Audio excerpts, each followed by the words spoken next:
ಇವತ್ತು ರಾಜಭವನದಲ್ಲೂ ಒಂದು ಒಳ್ಳೆ ಕಾರ್ಯಕ್ರಮ ಆಗಿದೆ. ಮತ್ತೆ 20 ಜನ ಸಚಿವರಾಗಿ ಪ್ರಮಾಣ ವಚನ ಸ್ವೀಕರಣ ಮಾಡಿದ್ದಾರೆ. ವಿಶೇಷವಾಗಿ ಯಡಿಯೂರಪ್ಪನವರ ಸುಪುತ್ರರಾದ ಮಧು ಬಂಗಾರಪ್ಪನವರು ಮತ್ತೆ ಸಚಿವರಾಗಿದ್ದಾರೆ. ಏನ್ ಹೇಳ್ತೀರಾ ಸರ್?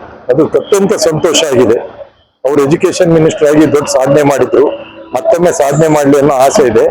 ಅಲ್ಲಿ ಮಲೆನಾಡಿನ ಜನ ಹೃದಯವನ್ನು ನಾಡೆ ಮಡಿತವನ್ನ ಅರಿತಂತವ್ರು. ಅವರಿಗೆ ಅಧಿಕಾರ ಸಿಕ್ಕಿದ್ದಕ್ಕೆ ನಮ್ಮ ಶಿವಮೊಗ್ಗ ಜಿಲ್ಲೆ ಎಲ್ಲರಿಗೂ ಸಂತೋಷ. ಸರ್, ಮುಖ್ಯಮಂತ್ರಿಗಳು ಈಗ ಮಾಜಿ ಮುಖ್ಯಮಂತ್ರಿಗಳಾಗಿದ್ದಾರೆ ಸಿದ್ದರಾಮಯ್ಯನವರು. 2.5 ವರ್ಷ 3 ವರ್ಷ ಉತ್ತಮ ಆಡಳಿತ ಮಾಡಿದ್ದಾರೆ ಅಂತ ತಾವೆಲ್ಲ ಹೇಳ್ತಾ ಇದ್ದೀರಾ. ಸಿದ್ದರಾಮಯ್ಯನವ್ರ ಬಗ್ಗೆ ತಾವೇನ್ ಹೇಳ್ತೀರಾ ಸರ್? ಸಿದ್ದರಾಮಯ್ಯ ಅಂತ ರಾಷ್ಟ್ರ ಲೋಕನಾಯಕ ಅಂತ ಹೇಳೋದಕ್ಕೆ ಇಷ್ಟಪಡ್ತಾ ಇದ್ದೀನಿ.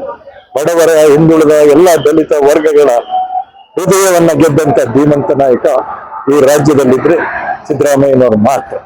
ಅವರಿಂದಾಗಿ ಇವತ್ತು ಪ್ರತಿಯೊಬ್ಬರಿಗೂ ಆರ್ಥಿಕ ಸ್ವಾವಲಂಬನೆ ಬರೋದಕ್ಕೆ ಅವಕಾಶ ಆಗಿದೆ.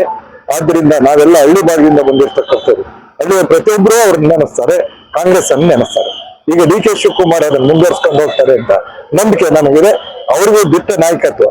ಯಾಕೆಂದ್ರೆ ಅವರು NSU ಯೂತ್ ಕಾಂಗ್ರೆಸ್ ನಿಂದ ಬಂದಿರ್ತಕ್ಕಂಥವ್ರು, ಹೋರಾಟದಲ್ಲೇ ಬಂದಿರ್ತಕ್ಕಂಥ ಹೋರಾಟಗಾರರಿಗೆ ಅಧಿಕಾರ ಸಿಕ್ಕಾಗ ನ್ಯಾಯ ಸಿಗ್ತದೆ ಅನ್ನೋ ನಂಬಿಕೆ ನನಗಿದೆ.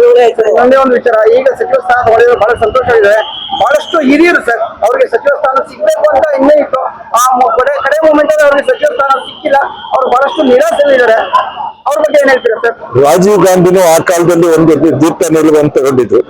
ಯಾವುದೇ ರಾಜಕೀಯದಲ್ಲಿ ಯುವ ಪೀಳಿಗೆ ಬರಬೇಕು, ಅಧಿಕಾರ ವಹಿಸ್ಕೋಬೇಕು, ಸರ್ಕಾರ ನಡೆಸಬೇಕು.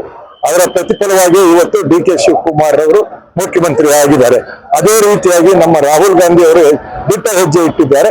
ಹೊಸ ಎಲ್ಲಾ ಸಮುದಾಯಕ್ಕೂ ಅವಕಾಶ ಮಾಡಿಕೊಡೋ ಪ್ರಯತ್ನ ನಡೆದಿದೆ ಅಷ್ಟೇ. ನಾನು ನಗರದ ಮಾದೇವಪ್ಪ ಅಂತ ಹೇಳಿ ಶಿಕಾರಿಪುರ ರಾಜ್ಯ ಪ್ರದೇಶ ಕೃಷಿ ಸಂಘದ ಕಾರ್ಯಾಧ್ಯಕ್ಷನ ಕೆಲಸ ಮಾಡ್ತಾ ಇದ್ದೀನಿ.